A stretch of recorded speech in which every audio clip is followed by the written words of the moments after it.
Turin avec ce coup franc de Junior, bien arrêté par Orsi. Toujours Junior, tête de Serena qui est le meilleur buteur à l'heure actuelle du championnat sur le poteau. Schachner, l'Autrichien de Torino, tire derrière. Occasion pour Dossena, le numéro 10 de l'équipe d'Italie. Bel arrêt d'Orsi. Remise en jeu pour Schachner et encore une fois tête de Serena, deuxième poteau. Et là, Junior qui donne un ballon en profondeur et Dossena a été un peu retenu par le maillot, par Storgato qui jouait à la Juventus. Et Junior ne pardonne pas, ça permet à Torino de prendre 2 points et de se classer à deuxième place du championnat. Et on arrive à Udine Sampdoria. Coup franc de Zico, pour une fois dans le mur, remise de Zico. Et une petite occasion que Bourdon part. Et là, le but, non, superbe occasion de Vierfoud. Alors regardez bien, le stopper de l'équipe nationale part tout seul. Alors soit c'est, voilà, remise avec Mancini. Il résiste à un tacle, 2 tacles, il arrive tout seul devant le gardien et il a un peu paniqué, un peu épuisé, il a tiré à côté. Il a une force physique exceptionnelle ce joueur. Et là on arrive au but de un contre. Et Edino, le Brésilien de Udinese, qui tire de très loin et qui marque très très bien. Bon pied gauche. Oui, c'est un gaucher d'ailleurs. 1-0 dans victoire d'Udine. Oui, après 3 défaites consécutives. Et là, le cas du jour, le cas qui fait discuter depuis une semaine. Centre de Dalfiume, Terragno, le gardien de Milan, prend le ballon, la laisse partir. Et là, je crois qu'il se passe beaucoup de choses. Il se passe beaucoup de choses. L'arbitre ne siffle pas pénalty, ce qui est très rare sur le terrain de Naples.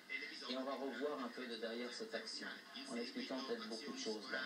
Remise de Maradona, Dalfiume centre, Terragno sûr de lui le prend, la laisse glisser. Et là, il y a une petite faute de Bertoni comme au départ. Une petite faute de Bertoni sur le défenseur. Une grosse faute d'arbitrage. Et une grosse faute d'arbitrage parce que là, il y a un pénalty. Alors je ne peux pas que des pénaltys comme ça fait parler beaucoup. On arrive à Intercom avec la première occasion du Suédois de Com, Corneliusson, qui jouait l'année dernière à Stuttgart. Après, passe de Brady pour Ferry, qui loupe complètement ce ballon et qui se blessera pour 3 semaines. Ça fait très très mal. Et là, le but de l'Inter de Milan, centre de Brady, tête d'Altobelli, qui est en pleine forme actuellement. Notez que sur 6 buts, 5 ont été marqués sur des coups de pied arrêtés par l'Inter de Milan. Et dimanche, Inter contre Torino. Inter Milan. On arrive à Florence contre Avellino. Pulici, une vieille connaissance du football français, tire sur le poteau. Superbe coup franc de Socrates, regardez bien.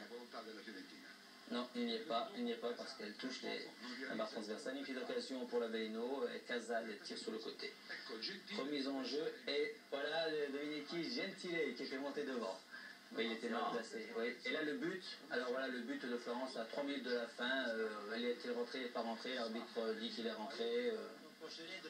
Et que dit notre ami Petit? Il dit qu'il ne peut pas te voir, mais il a une sensation que le ballon est rentré. C'est le numéro 10 de Florence. On va aller à Crémone, Crémone Juventus. Alors là, il y a la moitié des buts de dimanche. Là. Alors, première action par Chiori. Tacconi est là pour sauver. La défense de la Juventus a du mal. Après, je vous vois là, c'est vous? Oui, oui, voilà, il a réussi. Oui, un peu, oui. Il est passé entre beaucoup de gens. Action de Chiori pour Nicoletti, l'avant-centre. Mais il tire très mal dans les bras de Tacconi. Ça n'a pas été très très facile. Tout de suite au début de deuxième mi-temps, ballon profondeur qui arrive à Nicoletti, qui récupère. Et là, notre stopper un peu naïf s'est laissé piéger. Penalty, Chiori transforme facilement. 1-1 pour eux. Alors là, on a commencé à faire le pressing. Oui, pas mal. Ouais, ça me rappelle ma jeunesse. Mais il y avait beaucoup de joueurs sur la ligne, un petit cafouillage. Mais cette fois, on avait le match en main. Et là, la super action de Boniek qui dribble tout le monde et donne un très bon ballon à Vignola qui à l'extérieur du gauche ne pardonne pas. 2-1 pour la Juventus. Et à 2 minutes de la une autre occasion pour eux, un tir de loin de Gebbolini et Cabrinisso. Le ballon est un peu glissant. Il reste 5 minutes à jouer, l'on renvoie, ballon récupéré, passe à Rossi qui donne à Briaschi qui se présente tout seul devant le gardien et de son mauvais pied marque. Il est pas mal quand même ce mauvais pied. 3-1 pour nous, ça nous remet en course. Toujours Vérone qui a été fait un superbe match nul à Rome, avec un super gardien de but qui a tout sauvé. Torino qui revient, Florence qui est là, Sampdoria, Milan AC. Et oui, Et à 8, il y a toujours l'Inter de Milan. Et à 7, il y a la Juventus. On est là. Oui, vous êtes là, mais on ne fait pas sur le tableau. Alors, Ouais, mais dimanche prochain, jeudi prochain, on y sera. allons-y. On continue les classements des buteurs. Atley 4 buts, Serena 4 buts et Platini 3 buts.